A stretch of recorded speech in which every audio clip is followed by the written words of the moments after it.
हम ये 2 दिन की कॉन्फ्रेंस के अंत में आए हैं और इसके बाद ये प्लेनरी सेशन है। इसके बाद सिर्फ यूथ कांग्रेस होगा और 2 दिन के बहस के अंत में यहाँ जो हाजिर है सब हिंदुस्तान के नागरिक और जहाँ दूसरे देशों से प्रतिनिधि आए हैं। हमें सब ये जानकारी मिल गई है कि ज़ायनिज़्म सबसे बड़ा दुश्मन है, इंसानियत का दुश्मन है। लेकिन ये अकेले दुश्मन नहीं है। ज़ायनिज़्म with the support of the United States and NATO, which is a military pact for recolonization, ये तीनों जो forces हैं, ये दुनिया के सबसे बड़े दुश्मन हैं। They are the enemies of humanity.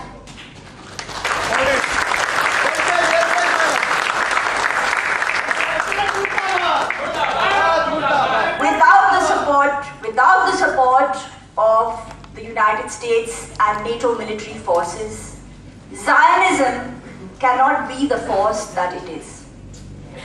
दूसरी बात जो हमारे सामने आई है, the second point which has come, the second aspect which has emerged, ये है कि जो पूरी दुनिया की आर्थिक शक्तियां जो हैं, जो बैंक्स और फाइनेंशियल इंस्टीट्यूशंस में है और जो ग्लोबल आर्थिक परिस्थिति है जिसे हम फाइनेंस कैपिटल और कॉर्पोरेशंस, प्राइवेट कंपनियां जो है, ज्यादातर जो आर्मामेंट कंपनीज हैं और जो ऑयल कंपनीज हैं, I will translate for our guests from abroad, the second biggest enemy of humanity which uses Zionism, United States military forces and NATO, is the present global financial capital allied with the companies and corporations, in particular the armament, the oil and the other corporations,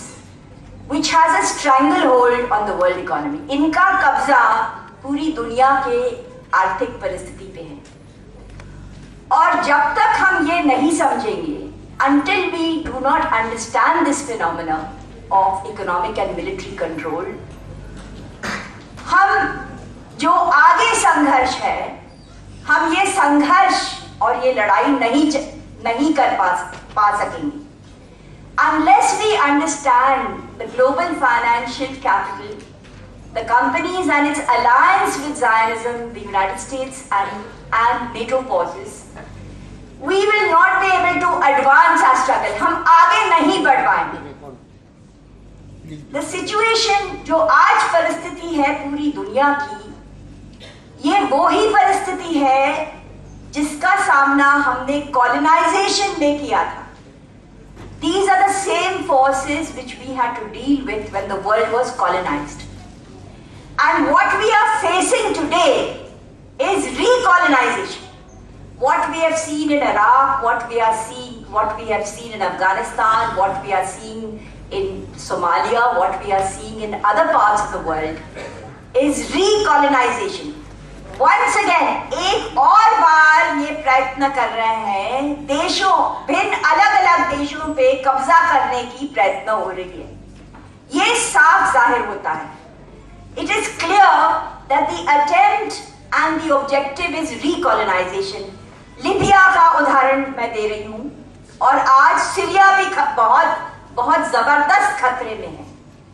Libya has also been once again colonized and Syria is facing grave difficulties क्योंकि ये जो terrorist forces Syria में है, these are the forces let loose by colonization to recolonize Syria.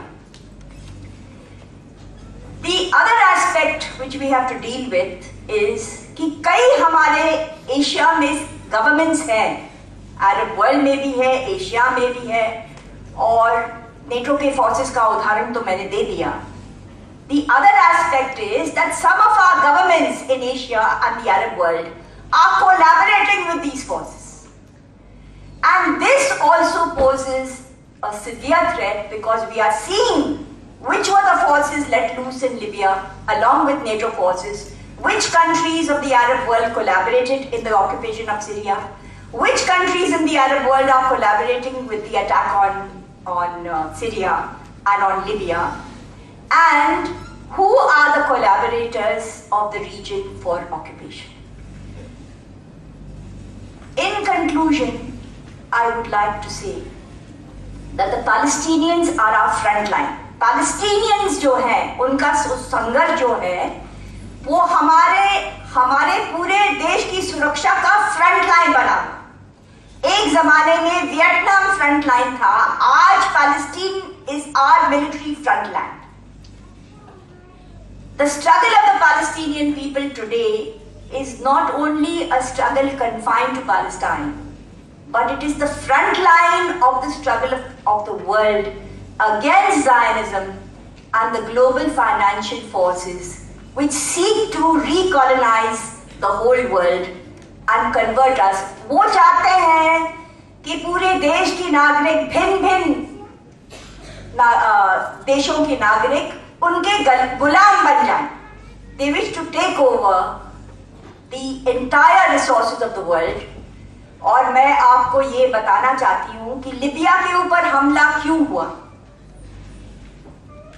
Libya was attacked for the oil and oil resources, but not only for oil. उन्होंने जो भी लिबिया के bank deposits और गोल्ड डिपॉजिट्स हैं, they have taken over all the Libyan bank deposits wherever they are, everywhere in the world, including in Libya. तो ये हिंदुस्तान के लोगों को भी समझना है। आप ये मत सोचिए कि हमारे बैंक्स नेशनलाइज हुए हैं, हमारे फाइनेंशियल परिस्थिति जो है, यहाँ के मध्यम वर्ग सोचते हैं कि हमारी ऐसी फाइनेंशियल परिस्थिति है कि हमारे बैंकों को कोई खतरा नहीं। ये सही बात नहीं। वैसे तो परिस्थिति है कि आम लोगों और आम जनता हिंदुस्तान के, उनका तो बैंक डिपॉजिट्स ही नहीं है। ऐसी परिस्थिति है that 2/3 of our people are living in conditions which we have to improve. लेकिन ये जो global financial forces हैं, ये these forces seek to take over even the Indian economy, including the economy of every country in South Asia. तो आज पूरी दुनिया क्यों उठ खड़ी है? And why is today the support for the Palestinian people is more than ever before? क्योंकि जो बीच के साल थे, the in-between years when people forgot Palestine was when they imagined that they would not be recolonized. Today, when different parts of the world themselves face recolonization and occupation, that is why the awareness of the Palestinian issue, which is a frontline issue, has resulted in a global and universal support on an issue which it deserves, because it is the longest anti-colonial struggle ever waged. It has been waged now for almost a century.